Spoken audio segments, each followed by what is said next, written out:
I was just arguing with some people on social media about this. They're saying, well, it's unaffordable. First of all, affordability is never a measure of the market. That's nonsense. Because if you look at LA, San Francisco, and New York City, even at the bottom of the market, it was unaffordable. It was never affordable.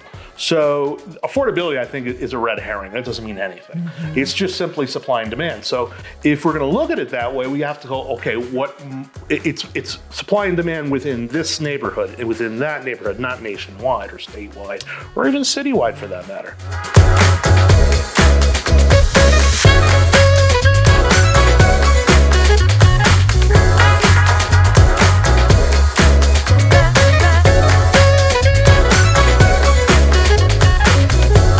Hello and welcome to the weekly Wealth Builders Podcast. I am so grateful that you joined us, and I am really looking forward to this because I'm going to have a great discussion with my amazing attorney friend, Bill Bronchick.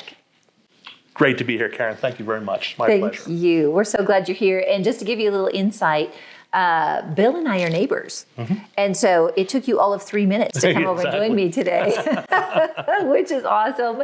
And we are going to talk about real estate today. And in particular, we're going to answer the question, is this the right time to buy? And I think that's a question that a lot of people have on their mind. And I'm hearing the answer, it depends. The lawyer answer. Right. But really, Bill, what do you think? Is this a good time? I think there's almost no time where you could say it's a bad time to invest in real estate because of the concept of dollar cost averaging. Things go up and down, but in the long run, they go up. So, if you buy some at the bottom, some at the top, it's hard to ring a bell at the bottom of the top. In 2019, myself and many of the people thought the 6-year stretch of growth was over. I mean, that was it. Yeah. It was going to pop by 2020. How could it keep going, How could it keep going, right? And in 2020, we had COVID, and they said, that's it, it's all over. And the opposite happened. The whole year was shut down, and you had all this pent-up demand and lack of supply, and prices shot up like crazy. And then they kind of hit the skids about a year after that when the interest rates went up, from 3.5 to 7.5. Yes. That doesn't really double your payment, but it does bring it up about 40%. Yeah. So what it does is it reduces the demand. Everything's just supply and demand. I was an economics major in college. I have a bachelor of science in economics with honors. I taught 2 classes on economics in undergraduate college. Wow. So just the basic principles, supply and demand. When supply is low and demand is high, prices go up. Mm-hmm. And the opposite is also true. So demand went down when interest rates went up because people say, I don't want to pay 7% or I'll just wait. I'll just rent for a while. Well, demand did drop a little bit. Mm-hmm. However, supply also dropped. Exactly. Because sellers were saying, well, if I can't get what I'm asking for it, then I'll just pull it off the market because I only have a 3% loan. So I'll just rent it out for a year or two and then wait, see what happens. Yeah, and that seems to be like the unique thing that's happening. Mm-hmm. We keep thinking with the interest rates high that we're going to see prices go down, but I'm really not seeing that in the markets. Now, what they sell for might be another story. Right. But it's just tough and people don't want to sell, so there's not a lot of comps out there. Right. It's just an interesting time. It is. And I was just arguing with some people on social media about this. They're saying, well, it's unaffordable. First of all, affordability is never a measure of the market. That's nonsense. Because if you look at LA, San Francisco, and New York City, even at the bottom of the market, it was unaffordable. It was never affordable. So affordability, I think, is a red herring. That doesn't mean anything. Mm-hmm. It's just simply supply and demand. So if we're going to look at it that way, we have to go, okay, it's supply and demand within this neighborhood, within that neighborhood, not nationwide or statewide, or even citywide for that matter. So if we're looking at a particular city, like say Denver, Colorado, median price in Denver is well over $500 now, even for a base, and that's a basic 12 to 1,500 square foot, 3-bedroom, 2-bath ranch. Which should be a starter home, right? I used to buy those for $30,000, about 30 years ago. So the thing is, those houses are in short supply permanently. No builder is ever going to build 1,200 to 1,500 square foot houses and make a profit. You can't, because there's a fixed cost in building a subdivision: the land, the water rights, the roads, the sewers. And by the time you get to the 2x4s and drywall, you may as well make it 6,000 square foot. Why would you make it 1,500 square feet? So builders have to build at least 3,500 to 4,000 square foot to even break even. My goodness. So that's why they're building the much bigger houses like that. So we're not building anymore little ranch houses that were built in the 50s, 60s, and 70s. They just don't exist anymore. And that's why we see such a squeeze on the starter homes. Right, exactly. So it's hard to get a discount on those in this market. I mean, it's because there's just not that many of them for sale. When they go up, they get snatched up like that by, any buyer who would rather do that than pay rent. But when you get on the higher end of things, like $1 million, $1.5 million home, the mortgage payment is higher than rent, much higher than rent. Right. So those make bad investments for us as investors, but you can get a better discount on those. Oh, that makes sense. So you can negotiate on those and on maybe get more for your money, but it's still, it's all out of whack as far as the rent ratios. Right? Exactly. So on low-end homes, you could rent them for more per dollar than compared to the mortgage payment than, say, $1 million or $2 million homes where the rents kind of flatten off because there's just not that many renters on the high end, which if you're in the market right now thinking, should I rent a home or should I buy a home? It's a toss-up in some sense. People say, well, I don't want to throw my money out on rent. That's what realtors like to use that expression. I hate to tell you this, but in the first 5 years of a mortgage, it's almost all interest anyway. That's true. It's more than 90% interest in the first year. So you're barely chipping away at principal, and that principal interest payment is going to be much higher than rent. Plus you have to pay taxes, insurance, utilities, which, you have to pay that either way, but then you have to pay for maintenance where you don't have a landlord paying for that. So sure, maybe you're chipping down a little bit at principal over the first 5 years, but you're making a much higher payment. Yeah, in addition to that, because you're paying taxes and insurance. This is what I wonder, Bill, and it's a great question for you because you've been in real estate how many years? 34. So you've seen a few cycles. When, looking at properties, I'm thinking if I don't buy now and I maybe buy in 3 years or 4 years, that price is just going to be way higher. Eventually it will be. I mean, there's a possibility, depending on a million factors in the economy which we have no control over, that the market may flatten out or drop. And it may just do it overall throughout the country, or it may just happen in certain neighborhoods and not others. So I wouldn't be that concerned about it. If you're in for the long term, you don't worry about that so much. That's key.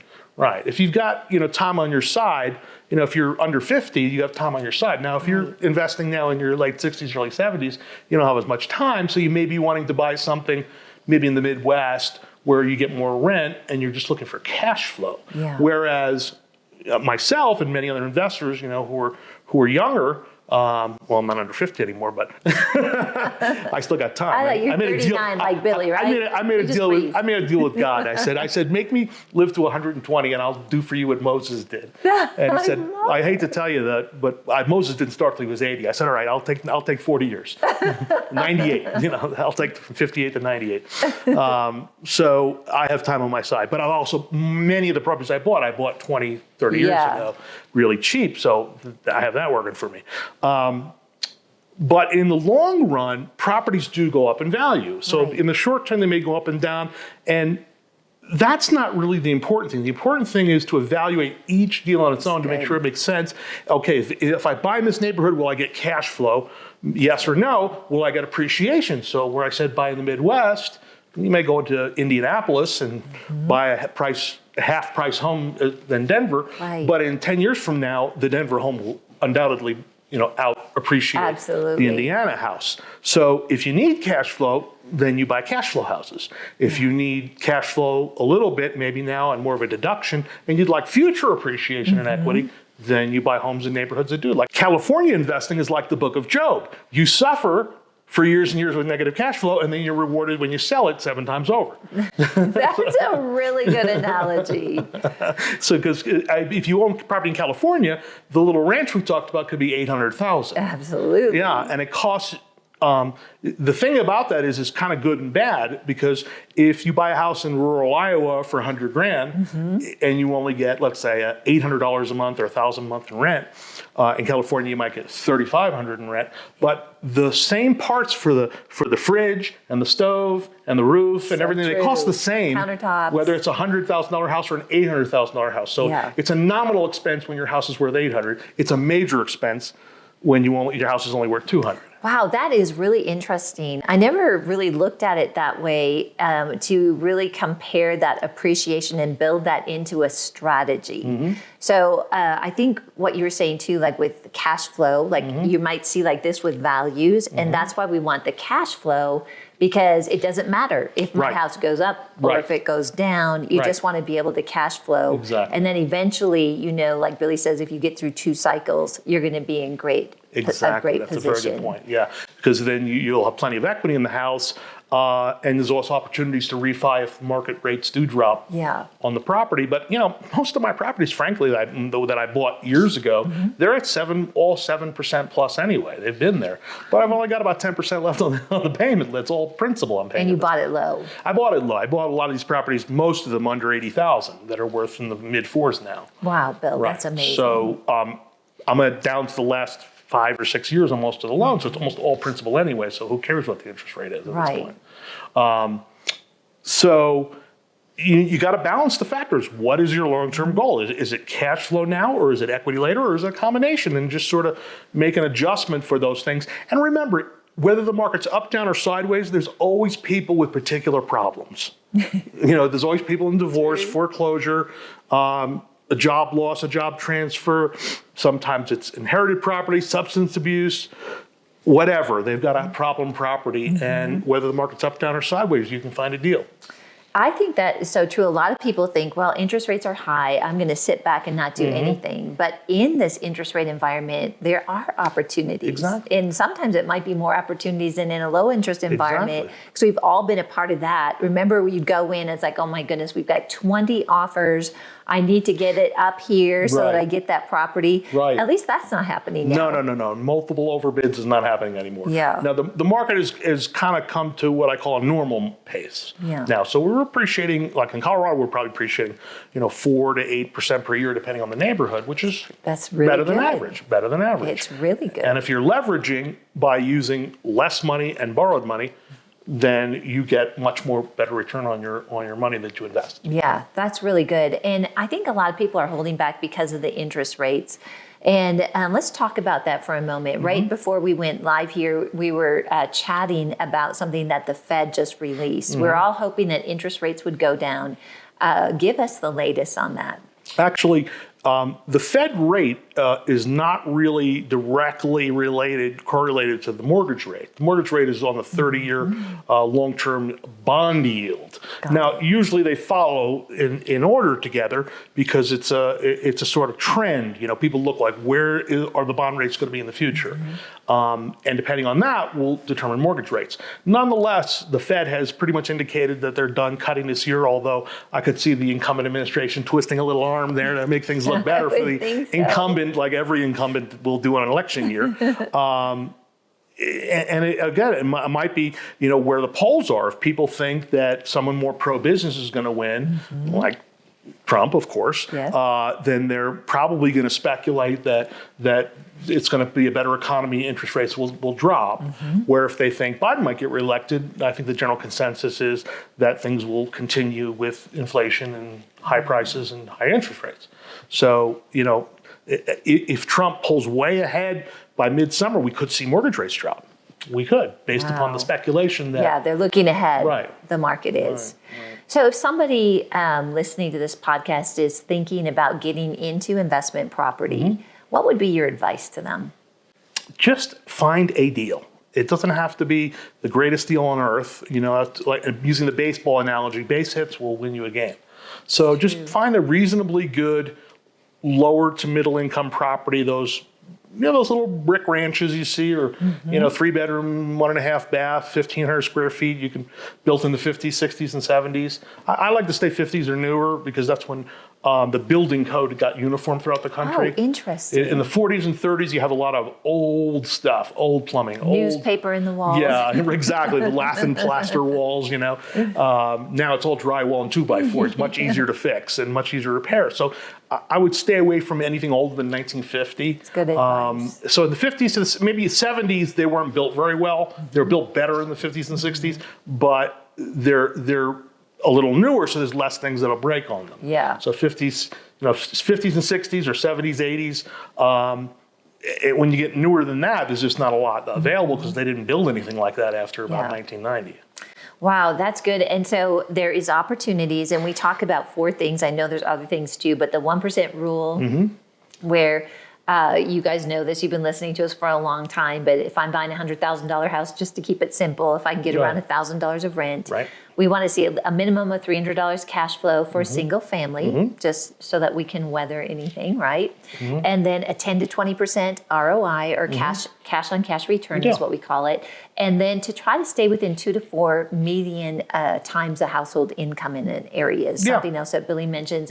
And that really helps, because then when it does come time to have to sell, let's say you had to exit out and you wanted to sell it, or maybe you rented it, then you at least know most of the people in the area would be able to be a candidate for you. True. That's absolutely true. And especially if you're going to those low supply properties, these older properties, there's in the sort of middle to lower working class income range, if you sell it, you're going to sell it in a minute. Yeah. Because they're starter homes. That's what everyone wants on the low end. Yeah. Whereas opposed to you're buying $1 million homes, or beach homes and things like that. Just a slight group of people. That's when the high end properties, that's the first thing to go when the market goes south, and the last thing to come back. Yeah. Whereas even when the big crash of 2008, those homes that I discussed, which I had plenty of, I don't think they went down more than 5-10% in my market. Even during that time, you're in the right market. Yeah. So a lot of people, we get questions too. They're like, well, what market should I buy in? And, we see articles, here's the top 10 markets to buy in for this or that. Right. But just in our conversation, Bill, I'm almost hearing like it's more about what your goals are or what you're going after. So if you want to go after high appreciation, that'd be a different market than the steady Eddie cash flow, right? Exactly. So if you're looking for the steady Eddie cash flow, cheaper properties, more rent, you might look elsewhere than your market, especially if you live in California or New York. And it depends on also, we haven't factored in his property taxes. Colorado is one of the lowest property tax states in the country. I did not know that. Yeah, we're very low in property tax. So what I described, that $450,000 3-bedroom, 2-bath, it's about $2,000 a year in taxes. It's not that much. Where you put that in Dallas, the price may be 30% less, but the taxes are double because they have no state income tax. Believe me, I know that firsthand. So your principal residence could be paying $15,000 a year. It's only still half of what I'm from New York, where that house would be $30,000 a year in taxes. Like it's something insane like that. And that's for the schools, so they can bus people in from bad neighborhoods into your school that you pay taxes for. But those are some of the things that isn't always on people's radar. Thinking about the different taxes. Let me ask you this. I know like in Florida, where we mainly buy, there is a cap on the amount that people that the government can increase property tax. Right. Texas, I think it's like the Wild West for property tax. Yeah, unfortunately, it's always been that way because they're kind of a free state, no income tax, same thing with Florida. Right. But, you got to pay for roads, schools, and fire departments and police, and you got to get the money from somewhere. Schools, you got to get it from somewhere. Is there something in Colorado that is limiting the amount that property tax can raise, or they just have traditionally had the culture of? Well, they've been raising them aggressively. Like year over year, my taxes went up 25, almost 30% in some cases. And I filed a petition with the county saying, hey, you're overvaluing my houses. Here's all the realtors' reports. Here's pictures of the inside showing their rentals. I haven't upgraded these things in 30 years in any serious way. And they said, too bad. They denied me on every property. Oh, my goodness. Every one of them they denied it. Now, that was just based on what they think the values are. I know in Texas, they're a little closer to real value. Assessed value is not never, but most cases, not a real indicator of the real value, as we saw in the Trump case with the Mar-a-Lago property assessed with Palm Beach County at, $18 million. And the judge says, well, that's what it's worth. That's silly, of course. It's what someone's willing to pay for it is what it's worth. So true. But in Texas, they're pretty close to, assessed and market value, they're pretty close. So that's why the taxes base is not only the rate is higher, but what they're taxing it on based on is a higher number. Where it tend to be in Colorado, the assessed value tends to drag behind the market value. Oh, so it's important, whatever state that we invest in, we really need to take a look at that because it can really impact our margins. Yeah, I think Utah has the cheapest property taxes. Really? Yeah. And Utah is actually a very good state. Salt Lake City, it's a very nice city. It's basically on the other side of the mountains is Colorado, right? Yes. They just face the other direction. Oh my And goodness. Colorado always face west. That's the mountains. You know where you're driving. You look to the mountains. That's west. In Salt Lake City, it's the other direction. That confuses me. It's a pretty free market state, and they have good schools, nice people, good same weather. Generally conservative. They tend to be really conservative. It's the same basic weather as Colorado. Just on the other Something side to of the look mountain. at. Yeah. One last question here. We just have a few minutes left. I think another thing people are thinking about is if we buy now, is it smart to actually expect to be able to refinance in the next few years so that if you can cash flow now, Right. then your interest rate goes down, that you should even be able to increase that margin? Yeah, it's possible, but you always have to assess that on a case-by-case basis to see what makes sense. And everyone rushes to get a 30-year fixed rate mortgage, and it's actually the most expensive interest rate you're going to get. Right. So if your goal is, if you're 67 and your goal is to unload in 10 years, why would you get a 30-year fixed rate, get a 10-year fixed rate? Yeah, an adjustable some sort of rate it. mortgage. Yeah, you got to get a cheaper rate. Yeah, and now, I don't know, I haven't looked lately. I know that really all my life I've always done ARMs because my dad was a banker and, he would talk to us about that. Like, I'd really look at an ARM. A lot of people think I'm going to live here forever, but the fact of the matter is most people move in like within 5 years. 5 to 7 years. Yeah. Yeah. So in that case, but right now, I maybe you've checked this out, Bill, but I haven't really seen that there's good ARM products out there because of maybe the inverted yield curve. Right, exactly. The adjustable rate mortgages are not much lower than the fixed rate mortgages right now. Right. But traditionally, ARM loans tend to be Yeah. lower interest rates than, say, and then the opposite is also true. If you plan on keeping it forever, let the bank put a prepayment penalty in there for 6 years. Who cares? If you're never going to sell it, then that penalty never applies. And if you allow them to put the prepayment penalty, you get a slightly better rate. Wow, that's so good. Well, this has been a great discussion. I think we've answered a lot of questions. Bill, it's always so amazing to have you on this podcast. And thanks all of you, our Wealth Builders family, for being a part of this. We really love and appreciate you. Billy and Becky, just a reminder, they pray for you every day. Thank you again, Bill. Pleasure. God bless you and make it a great rest of the day.